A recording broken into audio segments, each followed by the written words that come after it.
Day 3 of the 2024 NFL Draft is well underway, and San Francisco has been very, very busy. Coming up on the 49ers Report by Chat Sports, I'm Chase Sr. Appreciate all of you for joining us and tuning in for all of our draft coverage. Don't forget to subscribe because I think our draft coverage has been fantastic. We have 3 round 4 selections to talk about for San Francisco, and I know that for a lot of you who watch the show, the Ricky Pearsall pick in round 1, a little bit of a head scratcher. I like what the Niners have done, day 2, day 3, drafting some intriguing players, adding some really good depth, and they're bringing in a lot of fierce competitors and some players who are good depth pieces. And I thought last year, depth was a little bit of an issue. Let's first start off with their round 4 selection at 124 overall. That's Malik Mustapha, the safety out of Wake Forest. Niners on the board 5 picks later, and they go with running back Isaac Guerendo out of Louisville, who has a lot of size and 4.3 40-yard dash speed. And then the third selection here that we're going to discuss in detail is another wide receiver, Jacob Cowing, wide receiver out of Arizona, who had 13 touchdowns in 2023, is only 5'8", operates out of the slot, but also is another burner here with 4.3 40-yard dash speed. So San Francisco adding a lot of speed and athleticism to the offensive side, but Malik Mustapha is a player who's also an intriguing athlete. Let's start off with talking about the newest member on the defensive side of the football in Mustapha. Pretty cool story here for him. He was a 0-star recruit coming out of high school. He originally committed to go to Richmond.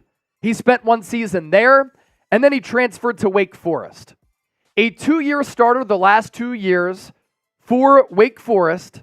He's a classic box safety who plays with this competitive fire and physicality that Niner fans are really going to like. Not afraid to lay a hit, really physical. He grew as a tackler this past year. On third downs, he was used in a variety of roles for that Wake Forest defense. Very good run defender who could play in the box, slot, hybrid linebacker, really good range and ball skills on the back end. He will throw his body around and has a lot of straight line speed. He did suffer a torn ACL a couple of years ago in December, but then recovered from that injury and has shown no ill effects of that.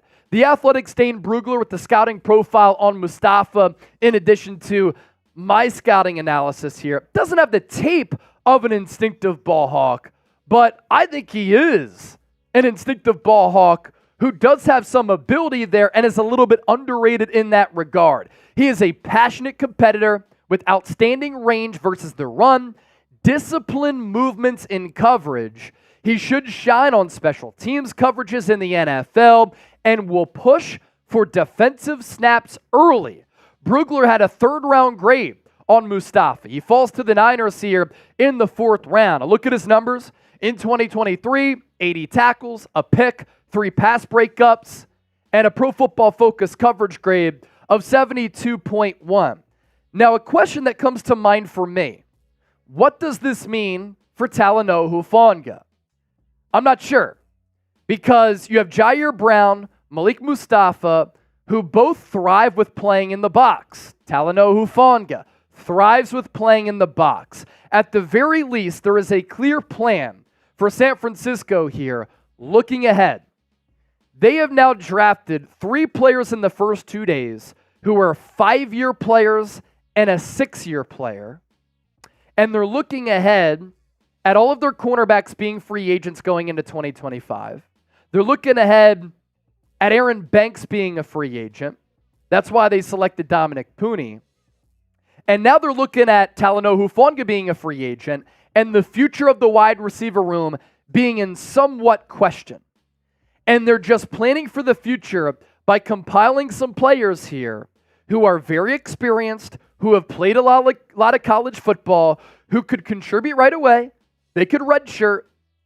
They could compete for special team snaps in year 1, but maybe be cost-controlled options in 2025 as a Brandon Ayuk contract extension might start to set in, as a Brock Purdy contract extension begins to set in, because this could be the final year of his rookie deal. So good organizations, good teams always plan ahead. Good businesses plan ahead. They have flexibility. What the Niners are doing here, they're compiling options. They're compiling depth with a lot of intriguing prospects who have played a lot of football and could be depended upon in 2024 or in 2025. And they just have the foresight here.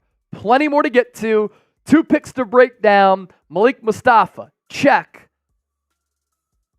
Jacob Cowing, Isaac Guerendo coming up. This is why you subscribe to the show.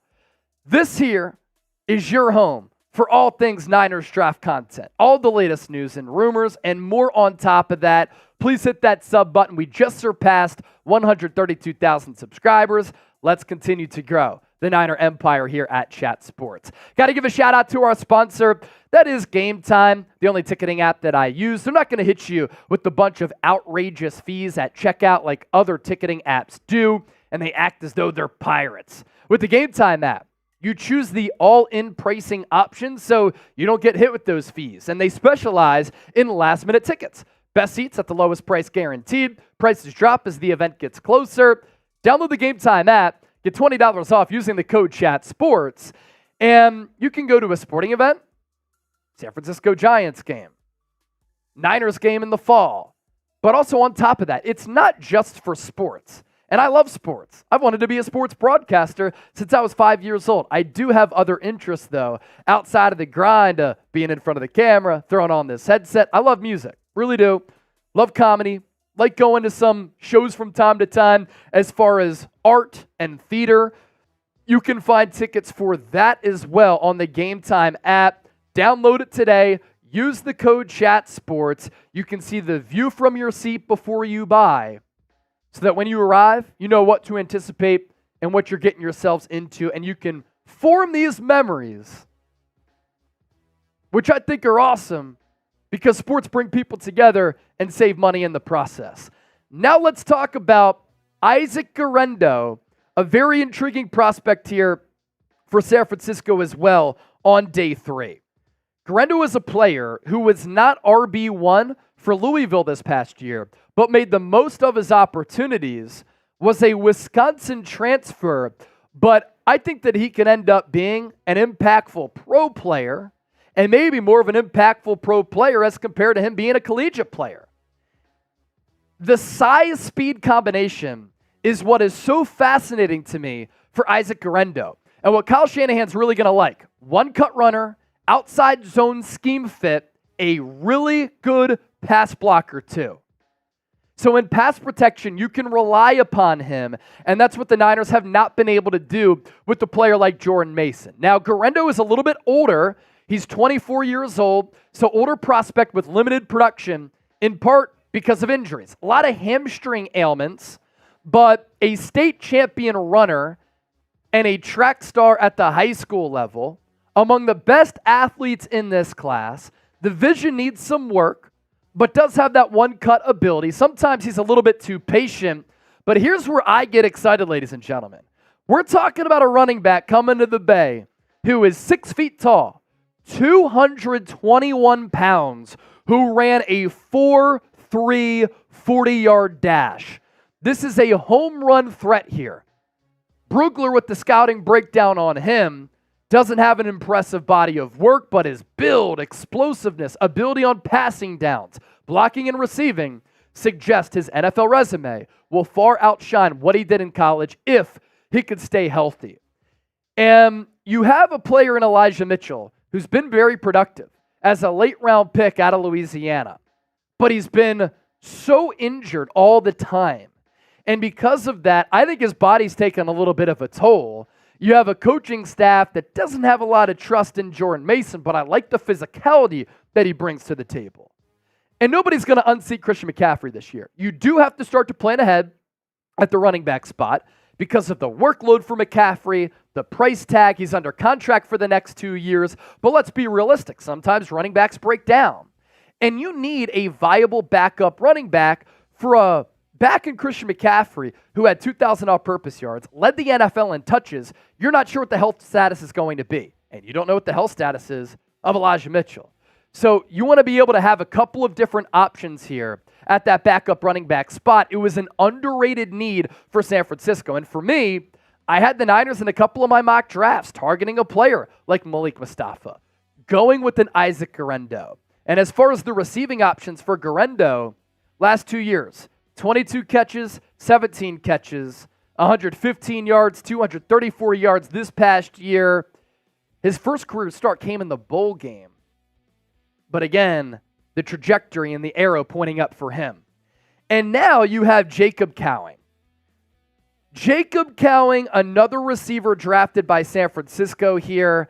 And what does this mean for the receiver room? Again, Niners planning ahead for a future without Juwan Jennings maybe, and a future maybe without Deebo Samuel in 2025, maybe without Brandon Ayuk in 2025. It's always an option that Ayuk plays under the fifth-year option, and then the Niners do their assessing this year and their scouting, and then they think about this position once again next offseason. Now, I think Ayuk should be a building block of this team, but you draft Ricky Pearsall, you draft Jacob Cowing, at the very least, Danny Gray, you're on the hot seat as a former third-round pick.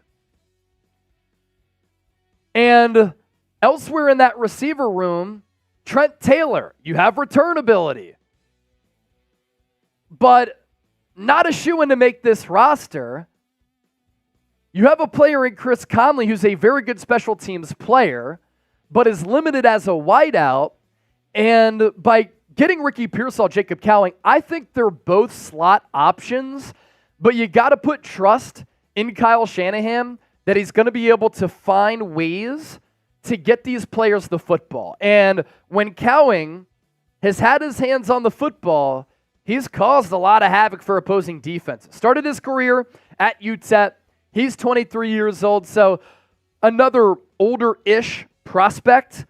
But look at the production that Cowing has been able to put together. Last year at UTEP in 2021, 1,300 receiving yards, 7 touchdowns. In 2022, more than 1,000 receiving yards, 7 touchdowns. And this past year, for an Arizona team that was one of the more sneaky, high-level teams in college football, 848 catches, 13 touchdowns. I believe that set a school record. And this is a player who's 5'8", so you're not going to put him on the outside, but ran a 4.38 40-yard dash and was a touchdown machine.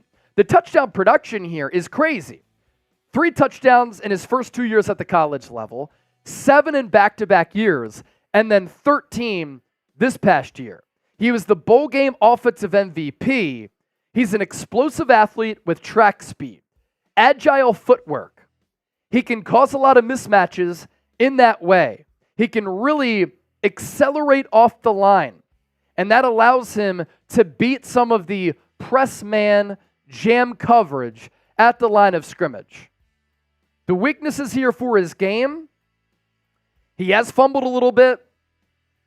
You expected to see a little bit more make you miss on tape, but he does have that speed to pull away from defenders. He has somewhat average NFL play strength. The arms are extremely short, 29.25 inches. So you're going to have to fit the ball into tight windows. But you're catering here to Brock Purdy, Ricky Pearsall, Jacob Cowing. They live in the middle area. George Kittle, middle area of the field. Now, Purdy has shown he can throw the ball outside of the numbers. He can take the top off of the defense. But he throws with such great timing, accuracy, and anticipation between the numbers and between the hashes, and Cowing, Pearsall, they can make guys miss, and they can cause a lot of issues in the middle area of the field, and those are the strengths for Brock Purdy. Another thought here that comes to mind. You extend Brock Purdy, and you give him a fat deal if he plays in 2024 like he did in 2023. You now have Ricky Pearsall on a rookie deal, Jacob Cowing on a rookie deal, and you have some cost-controlled assets and good weapons for Purdy, catering to his strengths. So 3 picks there in the 4th round for San Francisco. Who should the Niners draft next? Let me know down in the comment section. As always, thank you so much for your support of the show. I hope today you were informed, and if you were, type real one